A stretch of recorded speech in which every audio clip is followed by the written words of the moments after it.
Hello, and welcome to Change the Face of Yoga, teaching toddlers through golden oldies.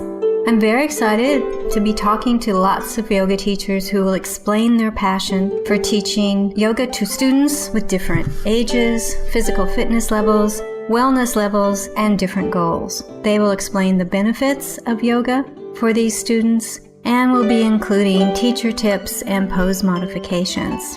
I am Stephanie Cunningham of Yoga Lightness, and I've been teaching over 50s for 10 years. So this area is my passion and the passion of many other yoga teachers that you will be listening to in this series. Thank you so much for listening, and let's get started.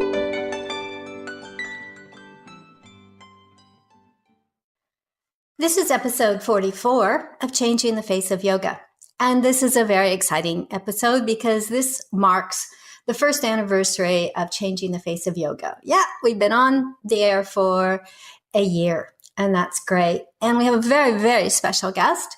Michael Lee of Phoenix Rising Yoga Therapy has come on and told about how he became interested in yoga therapy and where he thinks it's going. So let's listen.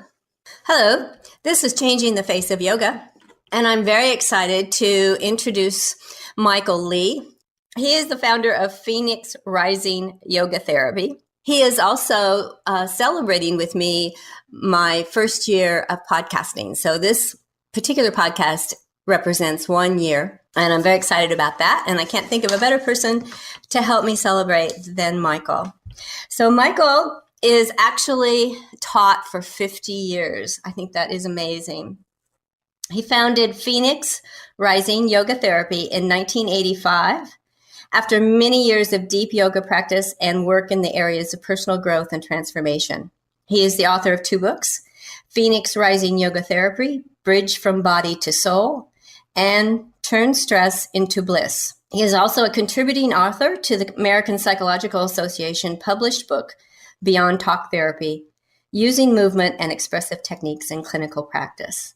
He was the keynote speaker at SITAR for the International Association of Yoga Therapists, and he will be here in Australia in March as the opening keynote at the Yoga Australia conference. He has led workshops and training programs and presented at conferences worldwide. So welcome, Michael. Well, yeah, congratulations on 1 year of podcasting. That's quite an accomplishment. So I'm honored to be your anniversary guest, and thank you for that introduction. Anything to add? I don't know. I think it has been a long ride, but I'm more excited about where yoga is now and where we're heading in the world than I ever have been before. It's all good. I think if I stick around long enough, I've got another 50 years to go.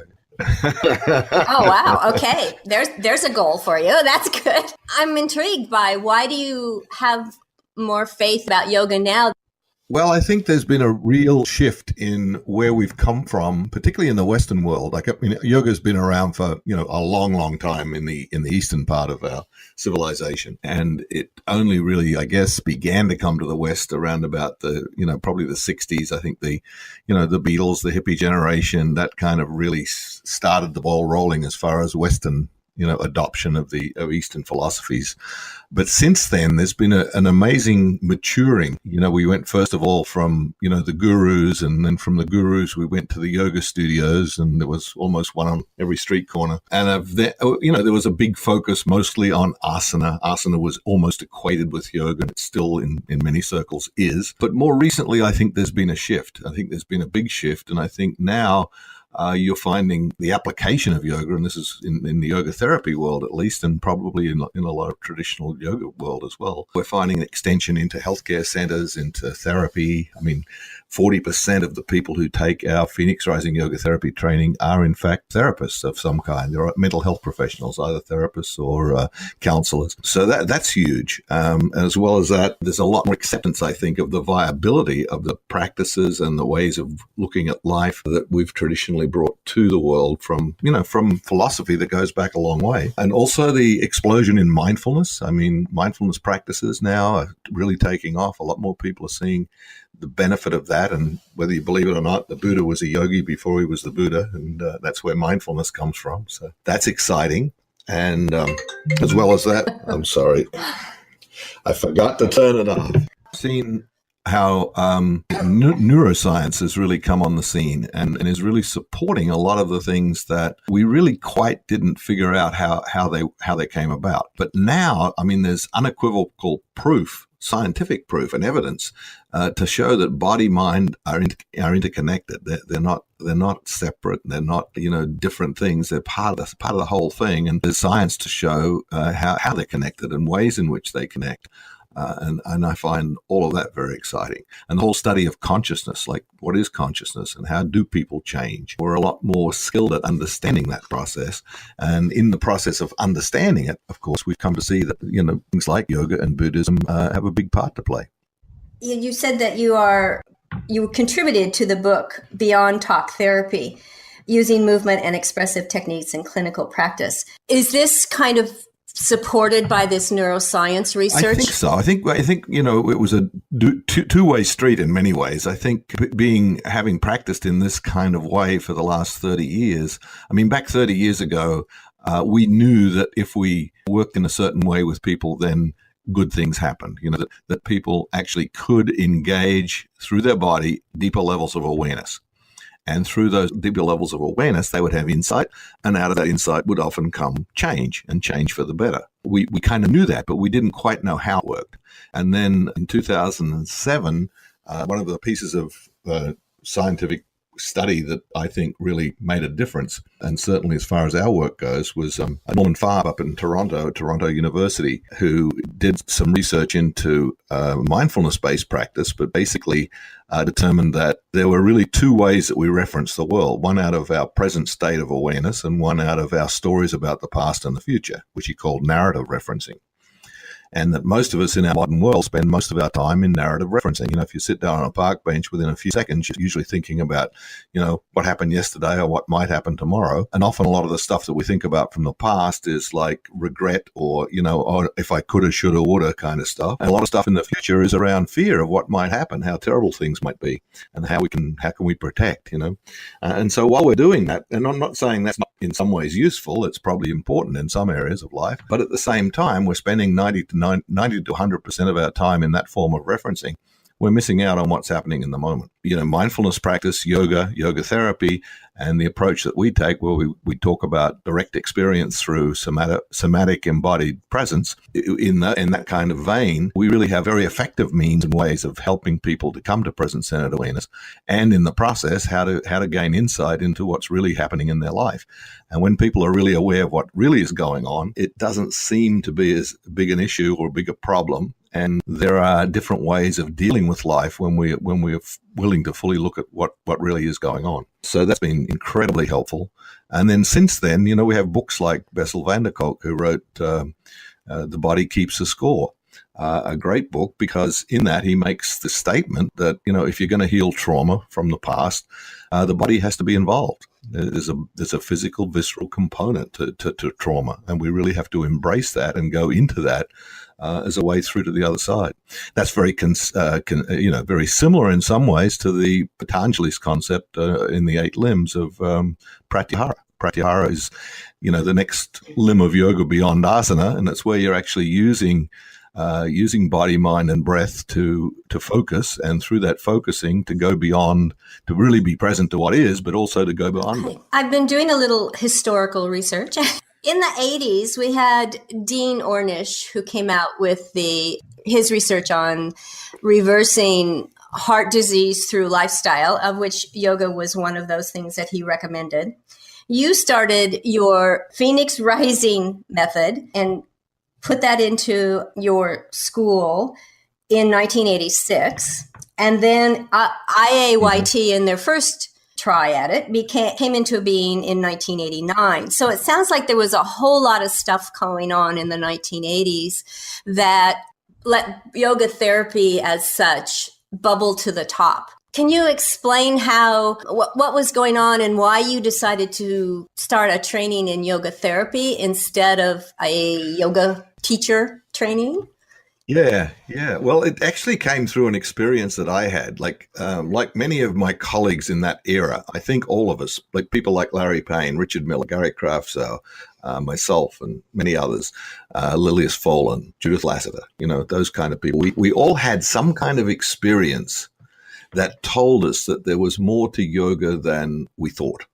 We didn't really know what was in it until we tried it. And when we tried it, we had profound experiences. And that was certainly true in my case. I followed a passion to follow a yogic path, I guess, and to learn more about it. When not long after Vietnam, I was discharged from the army. I was living in Australia. And I kind of got curious, and I started to hang out with some swamis who had an ashram up the road, Satyananda Swamis. And I started to learn a few things from them and started to do a home practice. And my oldest daughter, who was then about 8 years old at the time, at that time, she said to me, "Daddy, I like when you do that stuff." And I said, "Why?" She said, "Well, when you do that stuff, you're not so grumpy." And here I was working in a government job where I was supposedly helping people change. I was working in the area of organizational change, things like team building and better communication, workplace and stuff like that. But people weren't really changing. I mean, you could run these great courses and have all these great ideas and great techniques and stuff, but didn't really, people go back to the same old very quickly. And here I got a glimpse of me changing. I thought, that's pretty cool. She's right. That is happening. And so I thought, I want to find out more about this. So that ended up leading me to Kripalu back in the early 80s. In 1984, I arrived there, and I was on a sabbatical. So I had a year off to study and decided to do a self-study where I would actually look at myself in how I might change through following a yogic lifestyle and yogic practices. Another guy at the ashram, Don Stapleton, he still teaches in California, he and I used to get together and we'd try different things out. And we were very intrigued by the concept of pratyahara, because it was Patanjali's fifth limb of yoga, and it was one that was kind of a little amorphous. What really was it, and how could you engage it? And we were looking at how to engage it through asana and concentration and breath. I was against the wall in a posture. I think it was a triangle pose, something like that. And I was at that place where I think a lot of us who practice yoga know, where you get to the point of like, okay, this is enough, next posture, And I was kind of at that place.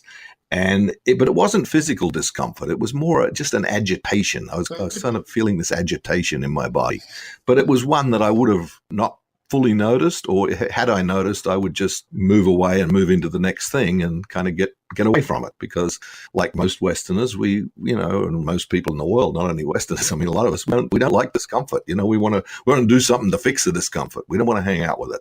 We have emotional issues, and we have emotional issues with our spouse, and we get divorced, because we don't want to deal with it. Sometimes, of course, we have to, but I'm not saying everyone who gets divorced is avoiding, because some of us, we have to do that. But even so, it's like this dealing with discomfort is difficult. But Don put his hand on my chest and said to breathe, and said, really notice what's happening and go deeper and breathe. And I did, and go into the sensation. So I went into the sensation, and strange things started to happen. I had a whole bag of mixed emotions, fear, anxiety, joy, exhilaration, terror, all coming at once in different ways and not lasting very long. So it was amazing. And then as well as that, I got a couple of flashbacks. I kind of saw myself as an 8-year-old kid in a school playground getting beaten up. And I didn't pay much attention to that. I thought, oh, yeah, that's interesting. And then, a whole lot of other mixed stuff going on. And then a point where I reached a stage of bliss. Everything just felt very calm and peaceful. And it was like I could have stayed there another half hour. And, I didn't, but I came out. And when I came out of the posture, I was pretty shaken. I was like, not shaken, but I was, feeling a little light in many ways. What happened? It was a very different experience of myself. And I wanted to sit down and talk with him about it, but he had to go to a meeting. So I went back to my room and started a journal. And I got an insight. And the insight was that because of the beating I'd taken as a boy, I'd kind of adapted to deal with that. And I divided my world into two kinds of people, big people and little people. And the little people were safe, and the big people were dangerous. And so that was kind of how I related to my world. And I thought, how crazy is that? I don't need to do that anymore. Now I know. But it was even more than knowing, because when I got up and started to walk around, my body felt different. There'd been a real visceral shift. My chest was more open. My head was a little higher. My neck was a little straighter. My breath was deeper. And there was just a big feeling of confidence right throughout my whole body. And I started to look big people in the eye and actually engage them in conversation, which was pretty interesting too. And I thought, wow, I can have this experience in one yoga posture. What's the potential for this in terms of how it might support change for people? And so that's what I worked on over the next couple of years. And that's how Phoenix Rising was really born. So I just basically tried to mine down into my experience and say, what were the important elements here that help facilitate this? And how can I put that together in the form of a therapeutic approach to yoga that will deliver for other people too? What I was surprised at was it didn't work the same way for anyone, pretty much. Everyone had their own experience, but everyone had a deep experience, and everyone seemed to have usually some fairly significant life-changing insight if they stayed with it long enough. Or stayed with it. A series of sessions might not happen in the first session, might take 3 or 4. I found out that some people who weren't really into their bodies like I were, it took a little longer. Some people who weren't into their breath, it took longer. But that was natural, normal, and only to be expected. But anyway, basically, that's what we started to do. Now, I saw the benefit of it for a lot of people in a very short time. I was, within a very short time, I had my own private practice. People wanting to learn from me. So I started a training program, and I had a bunch of clients. Some were coming a long way to see me. And it was like, wow, this must be really something. I think the thing that sealed it was I started to work in a school with kids who were basically diagnosed as emotionally disturbed or emotionally handicapped in some ways. And they were very smart kids, but they were basically acting out. So I started to work with them, and the therapists that they worked with came to me and said, we don't know what you're doing with these kids, but whatever it is, we want you to keep doing it because it's really helping. They're now starting to talk about their stuff in therapy. They're now starting to deal with the issues rather than avoid them. It's great stuff. So that really encouraged me even further. So, we just kept doing it. And back then, there was no science, there was no research to say why it worked. I had no clue how it worked. All I knew is if you walk into the room and flick the switch, the light comes on. But I knew nothing about the electricity that generated the mechanisms by which the light did come on, or how the wiring worked, or the nuclear power plant that fed the grid, or whatever it was. All I knew was you turn the light switch and light comes on. Until about 10 years ago, and then I started learning about neuroscience. And also since then, I've also seen a big overlap with that in terms of the world of psychology, and of course the world of Buddhism and mindfulness. So that those 4 areas really, yoga philosophy, mindfulness, and psychology, and now supported by neuroscience, those 4 things really are the basis on which we're now working, and a lot of other people too now. There's a lot, this is catching on in a lot of different areas, and it's very exciting because it's got incredible potential to help. I've learned doing this podcast is that so many different ways to help people through yoga for just an incredible wide variety of issues that people may have. I had someone the other day that's using yoga to help people with writing, to open up their creativity.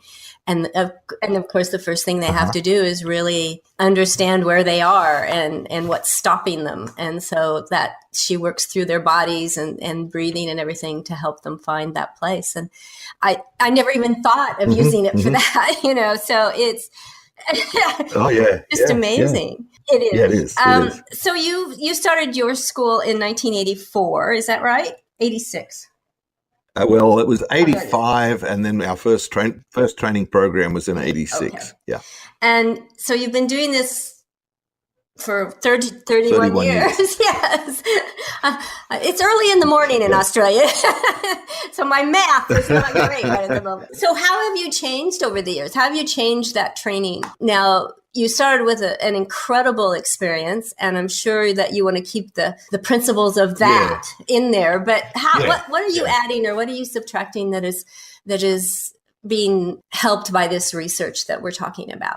We couldn't really explain why it worked, so we didn't bother to try. And as a result of that, our program was almost completely experiential. We would basically say, look, if you want to learn how to deliver this, you've got to learn what it's like to receive it. So, our training programs in those days used to be, 90 to 95% experiential. Now they're still very experiential, and we still very much work on the principle that for someone to support someone else, they really have to do their own work. So our therapists, do their own work as well as learn the process and learn the techniques and so on. But we also now front end some knowledge components into it. Like we can see where neuroscience, psychology, Buddhism and yoga philosophy, we can see where they intersect and which are the key elements in each of those areas that come together to support the foundational base, the essential part of our work.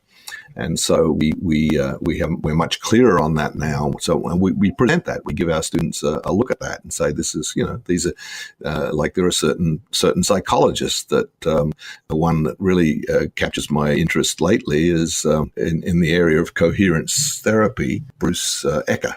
And Bruce has developed this idea that memory reconsolidation is really a very key element in the process of change. And approaching it very much from a cognitive behavioral kind of approach. But one of his students came to one of our training programs recently, and she said, wow, it's so much better when you bring the body into it. And the things that you guys do is exactly the same in many ways, but it's a body-based rather than mind-based process. I just find that really exciting, and we sort of start to explore that. But we also reference, different therapies and different therapists that have significant parts to play. I mean, even Freud, in terms of trauma, he basically said whatever happens to you in your younger life is going to affect you in your older life, and it helps if you have a good awareness and understanding of it. Well, that's still true today, even as it was back in his day. So, there's a lot of stuff like that we're connecting a lot of dots, I guess. And then even more exciting. One of my most recent projects is to work with a few people who happen to work at NASA and working with astronauts and stuff like that. And there's something that I just learned about a couple of years ago was called the overview effect, which is that astronauts go into outer space and they come back and they're very, very changed. They don't go back to the same old. Their experience of looking out the window of the capsule or looking back to Earth is and doing it in a state of weightlessness as well. So there's a visceral body piece to it as well. And they're very open to the experience because there's not much to do out there other than, they go through their daily routine and then they sit and look out the window and see a sunrise and a sunset every 90 minutes and go around the world 9 times in 24 hours. And it's a pretty interesting place to see the world from, but they just get a different perspective. They first go out there, they're looking at where they come from on our planet. Oh, there's Florida or there's Kazakhstan or wherever they might be from. And then after a while, an astronaut that I talked to recently, Nicole Stott, who spent 106 days out there, she said you get a very different perspective. You look out the window and you just see this one beautiful globe that belongs to all of us. We all live here, and it's our spaceship, as Buckminster Fuller said, spaceship Earth.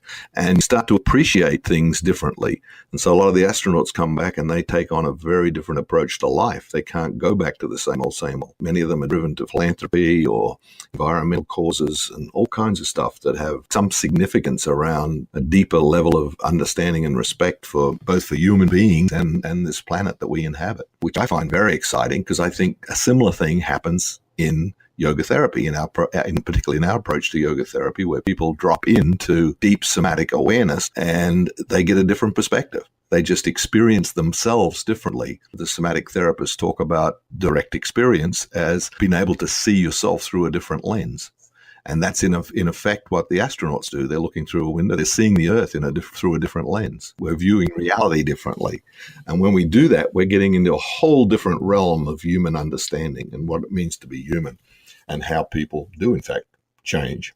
Yoga can do for us what space has done for the astronauts, that we can achieve that same kind of thing through a serious practice of yoga. Through an experience, yeah. The practice prepares you for the experience, but it's the actual experience of present-centered embodied awareness and seeing and just seeing things through a different lens leads to, an insight. It's really very similar to what the Buddha talked about in terms of seeing things as they are rather than seeing things as we think we know they are. A lot of us make up our view of what it's like to be human and what it's like to be, living in this body on this earth. We we make it up. And sometimes it's probably consistently accurate, but in sometimes it's probably doesn't have a whole lot much to do with what's really going on. It's like your insight that little people were safe and big people weren't. And you were still carrying that when you were a big person. Absolutely.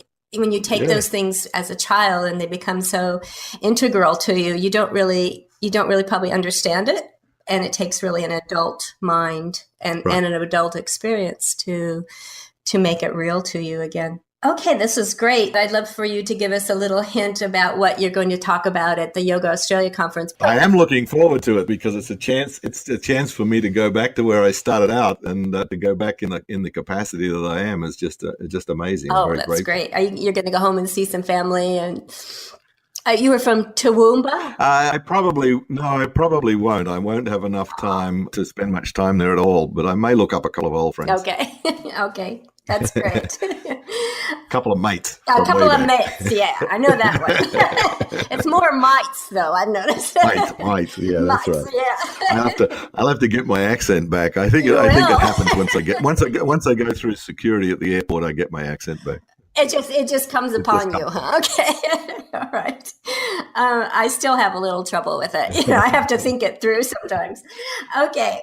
You're always changing your teaching, your courses as you find new research that basically gives you reasons for why you're doing it, but also helps you probably make it more intense, shall we say, or realistic. What do you see in the future? Where do you think we're going with this? Oh, I think I mean, we're only just skimming the surface right now. I see lots more potential and possibility down the way. I mean, there's already things happening. I mean, some of the work that's being done, for example, at the Cancer Research MD Anderson Center in Houston, Texas. I had a fortunate meeting recently. A couple of times I've spent time talking with Lorenzo Cohen. Dr. Lorenzo Cohen is one of the primary researchers there. And he's done a lot of research into yoga and the application of yoga in helping with cancer, helping people heal after cancer surgery in particular. And they're finding a huge, in the research they're doing, huge differences in how a lifestyle-based yoga practice. Now, they're very clear that they're talking about a focus on yoga and yoga therapy that is lifestyle-based, not medically based. In other words, they don't see like yoga replacing some of the traditional ways of supporting patients. So they're combining the traditional with the role of the yoga and yoga therapy is really to support the person with the process of change, because most people who suffer from any catastrophic illness or life-threatening illness do have to adapt and change. There's no question about it.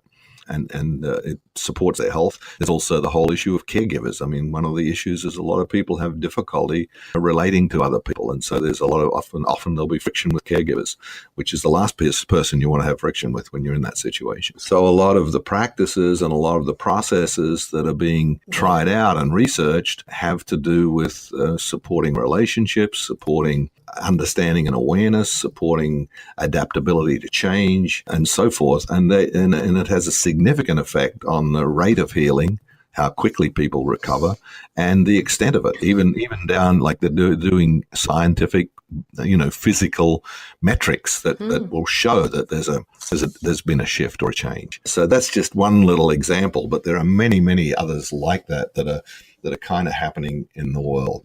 Stephen Porges and the polyvagal theory, just another whole new area that a couple of colleagues here have studied. And I'm not completely fully aware of the extent of it yet, but it's something I'm going to have a look at. So there's things like that are going on all over the world, and particularly in places where there's a kind of leading edge, I guess, of awareness and practice. We're lucky to have several of those here in the United States. But I go to Japan, and there's a huge surge of interest there now in yoga therapy, and I'll be presenting later this year at the Japan Yoga Therapy Conference in June and July, and that. They're very interested in a much broader approach to yoga and yoga therapy than they have traditionally been. And I see that happening too. Like up until it was only a matter of 2-3 years ago. I mean, yoga was still fairly traditional in its approach. And there are a lot of people probably who are really hanging on to tradition. My take on that is tradition is good. Yes, it's worth preserving tradition, but you can't mistake the essence from the form. Like the essence is what you're wanting to hang on to, but if it can be adapted in a different form that's going to serve people in the modern world, let's figure out how to do that. Let's figure out how to do it well.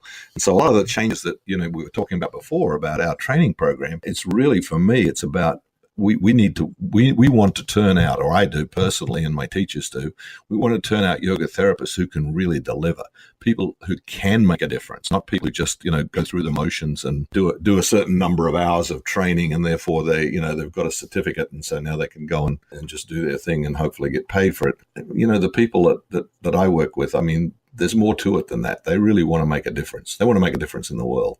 And if you're going to make a difference in the world, you've got to get really good at what you do. Turn that off. I understand.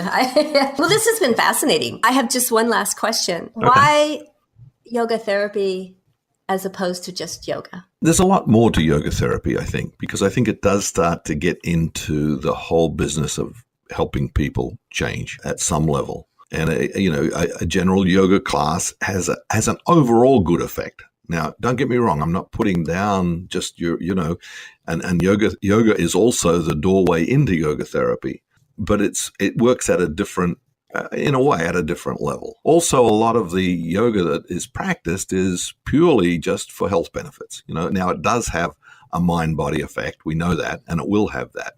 But for a lot of people, initially, that doesn't matter. They want to go, they want to feel good about their body, they want to get into their body, breathe, basically want to learn how to do the practice. And that's great. I love that. I think that's important. And I think it's an important piece of yoga, of the whole yoga world. Now, we do both. We have a yoga teacher training and a yoga therapy training because, we will also want to have yoga teachers who can make a difference, who can actually guide the kind of a yoga experience for people in a yoga class. They'll have some kind of life-changing potential.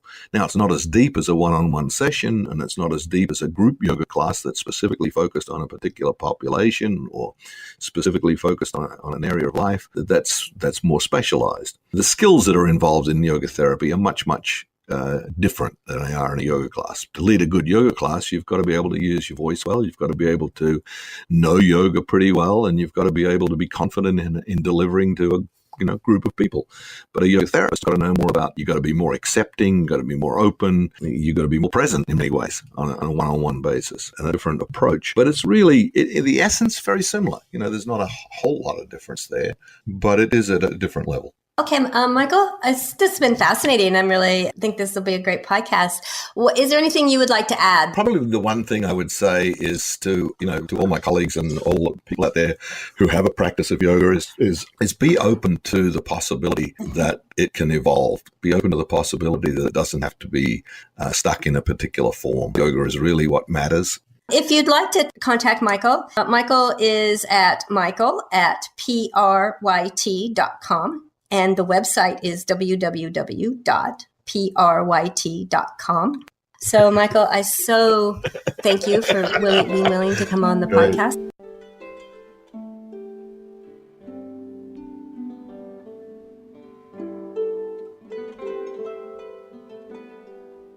Thank you for that wonderful interview. If you would like to be a guest on Changing the Face of Yoga, please go to my website, www.yogalightness.com.au, and under the Changing the Face of Yoga tab, you can complete the Be Our Guest form. After reviewing the form and finding it applicable to this podcast, we will send you a link to schedule an interview. Please download, review, and tell your friends of any podcasts that are of interest to you and to them. If you would like to contact me, send an email to info@yogalightness.com.au. And thank you for listening to Changing the Face of Yoga.